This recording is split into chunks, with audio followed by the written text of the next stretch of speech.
Jemaat yang dikasihi Tuhan, Irene, damai sejahtera Kristus limpah dalam kehidupan kita. Pada episode renungan kali ini, saya akan menyampaikan renungan firman Allah dalam kerangka teologia sistematika. Berbeda dari renungan sebelumnya yang saya sampaikan secara eksposisi ayat-ayat Alkitab. Nah, tema yang akan saya sampaikan pada kesempatan ini adalah mengenai gereja yang sehat. Dan saya akan menyampaikan dalam beberapa episode renungan. Jemaat yang dikasihi Tuhan, penting bagi kita untuk memahami apa kata Alkitab mengenai gereja yang sehat itu. Mengapa penting? Yang pertama, agar kita dapat mengevaluasi diri kita sendiri, yaitu apakah kita sebagai gereja atau sebagai tubuh Kristus kita benar-benar sehat. Kita harus menggunakan kualitas gereja yang sehat seperti yang dikemukakan di dalam Alkitab untuk menilai diri kita sendiri sehingga kita dapat memperbaiki diri sesuai dengan kehendak Tuhan. Namun demikian, kita perlu mengingat bersama bahwa tidak ada gereja yang sempurna. Karena gereja terdiri dari orang-orang yang tidak sempurna. Tetapi walaupun gereja yang sempurna itu tidak ada gereja yang baik dan yang sehat. Untuk itu, kita harus berusaha dengan sungguh-sungguh untuk menjadi gereja yang baik, menjadi gereja yang sehat demi kemuliaan Tuhan. Yang kedua, setiap kita memiliki kemungkinan akan pindah tempat tinggal ke kota lain atau ke daerah lain karena berbagai macam alasan. Misalnya karena pendidikan, atau karena pekerjaan, atau memang karena kita menginginkan pindah tempat tinggal di tempat yang kita sukai. Maka di tempat yang baru itu, kita harus berusaha untuk menemukan dan bergabung dengan gereja yang baik, dengan gereja yang sehat. Biasanya orang memilih gereja itu karena banyak alasan ya. Tidak semua orang memilih gereja berdasarkan kebenaran Alkitab. Ya, beberapa orang ada yang memilih gereja karena alasan perasaan keagamaan. Dia merasakan sesuatu yang lain, sesuatu yang menyenangkan, seperti getaran begitu ya. Ketika dia hadir di sebuah kebaktian, maka dia memilih gereja itu untuk bergabung. Atau ada orang yang memilih sebuah gereja karena dia merasa disambut dan dikasihi oleh gereja itu. Tetapi bagi yang lain, ada yang memilih gereja karena suka lokasinya, gedungnya, atau lahan parkirnya, dan alasan-alasan yang lainnya, mungkin musiknya, dan lain sebagainya. Jadi, kita sebagai orang percaya, kita perlu untuk belajar memahami apa yang Alkitab katakan tentang gereja yang sehat itu.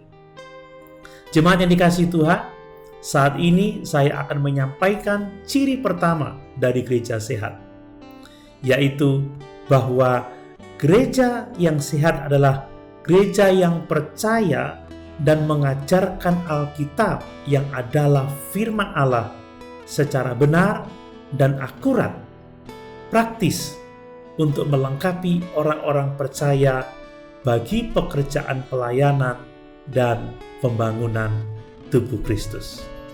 Jemaat yang dikasihi Tuhan, percaya dan mengajarkan firman Allah ini sangat penting bagi gereja. Dan ini adalah tanda bahwa gereja itu adalah gereja yang baik, gereja yang sehat. Jika sebuah gereja tidak mengajarkan Alkitab yang adalah firman Allah, atau tidak memiliki usaha untuk memberitakan firman Allah sebagai dasar dari pelayanannya, maka gereja itu akan mudah tersesat dan disesatkan. Gereja itu akan mudah bergeser pada ajaran sesat. Banyak contoh yang menyedihkan pada masa-masa ini, di mana gereja tidak memberitakan firman Allah yang benar, gereja tidak memberitakan atau mengajarkan Alkitab, tetapi memberitakan ajaran-ajaran manusia berupa filsafat-filsafat dan psikologi yang tidak sesuai dengan kebenaran Alkitab. Jemaat yang dikasihi Tuhan, mari kita melihat apa yang Alkitab katakan mengenai pentingnya gereja untuk mengajarkan firman Allah. Pentingnya gereja menjadikan Alkitab sebagai pusat hidupnya, sebagai pusat pelayanannya. Pertama, coba kita membaca di dalam Kisah Rasul pasal 2 ayat 42. Di situ dituliskan demikian: mereka bertekun dalam pengajaran rasul-rasul dan dalam persekutuan, dan mereka selalu berkumpul untuk memecahkan roti dan berdoa. Ayat ini menceritakan apa yang dilakukan oleh petobat-petobat baru setelah mereka mendengarkan khotbah Petrus pada hari Pentakosta. Ada 3.000 jiwa dibaptis pada waktu itu. Dan apa yang dilakukan oleh gereja pada saat itu adalah bahwa mereka bertekun dalam pengajaran rasul-rasul. Ini berarti bahwa sangat penting bagi gereja untuk memberitakan firman Allah. Dan saat ini kita memiliki pengajaran para rasul itu pada Alkitab yang dianugerahkan kepada kita. Kalau kita membaca di dalam Kisah Rasul pasal 20 ayat 20, dituliskan demikian: sesungguh pun demikian, aku tidak pernah melalaikan apa yang berguna bagi kamu. Semua kuberitakan dan kuajarkan kepada kamu, baik di muka umum maupun dalam perkumpulan-perkumpulan di rumah kamu. Ini yang dilakukan oleh Rasul Paulus. Dalam pelayanannya, dia tidak mau melalaikan hal yang penting bagi jemaat, yaitu pengajaran firman Allah. Itu yang penting sehingga Paulus dengan setia melakukannya, baik di muka umum maupun di persekutuan-persekutuan di rumah jemaat-jemaat. Betapa pentingnya pengajaran firman Allah itu.